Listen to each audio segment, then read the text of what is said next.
జర నిన్నీయాల సల్లబడ్డదబ్బా, మొన్నటిదాకా జోరుండే మరి ఎండలు. అట్లా కొంత పార్టీల ప్రచారం వెనక పట్టు పట్టింది.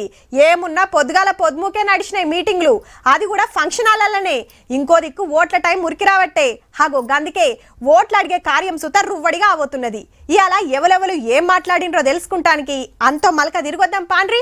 దేశంలో పొలిటికల్ ఐపీఎల్ మ్యాచ్ జరుగుతున్నట్టుల్లో ఇలా నరేంద్ర మోడీ గారి నేతృత్వంలో ఐపీఎల్ మ్యాచ్ లో క్రికెట్ రాజకీయ ఐపీఎల్ మ్యాచ్ లో మనం గెలవబోతున్నాం 400 సీట్లు. తెలంగాణ ప్రీమియర్ లీగ్ మ్యాచ్ తెలంగాణలో జరుగుతుంది. మన కెప్టెన్ ఎవరంటే కిషన్ రెడ్డి గారు మన కెప్టెన్. కరీంనగర్ లా బండి సంజయ్ సారు గిట్ల ప్రచారం చేస్తుంటే నిజామాబాద్ లా చాయ్ పే చర్చ పెట్టిండు అరవింద్ సారు. 2 లక్షల రూపాయలు రుణమాఫీ చేసుడు లేదు, రైతులకి చేసిన వాగ్దానాలు తుంగలకు దొక్కేసారు కాంగ్రెస్ వాళ్ళు, మహిళలకి చేసిన వాగ్దానాలు మర్చిపోయినరు. భువనగిరి ఎంపీ సీటు గెలుస్తానికి ఆలేర్ల మీటింగ్ పెట్టిండు ఎమ్మెల్యే రాజగోపాల్ రెడ్డి సారు. మునుగోడు ఉప ఎన్నిక టైంలా అడికొచ్చి ప్రచారం చేసిన గులాబీ లీడర్లను గిట్లెడ్డిచ్చిండు.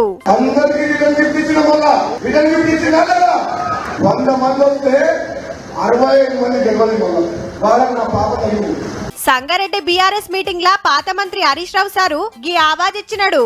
తులం బంగారం వచ్చిన వాళ్ళు కాంగ్రెస్ పార్టీ కోటి, తులం బంగారం రానోళ్ళంతా కారుకు కేసీఆర్ కి ఇల్లుగా.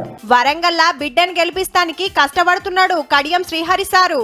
నరేంద్ర మోడీ గారి మాట వినరో వాళ్ళ పైన ఈడీని, సిబిఐని, ఇన్కమ్ ట్యాక్స్ ను, కేంద్ర ప్రభుత్వ సంస్థలన్నింటినీ కూడా ఉసిగొల్పి కేసులు పెట్టి లొంగ తీసుకునే ప్రయత్నం చేయడం. పార్లమెంట్ కు నిలబడ్డోళ్ళంతా మీటింగ్లు పెడుతున్నారు ఓట్లకు టైం దగ్గర పడుతుండే వరకు. ఇప్పుడు గింతే గాని రేపు నామినేషన్ లేచినాక ప్రచారం జోరుంటది తీయుర్రి.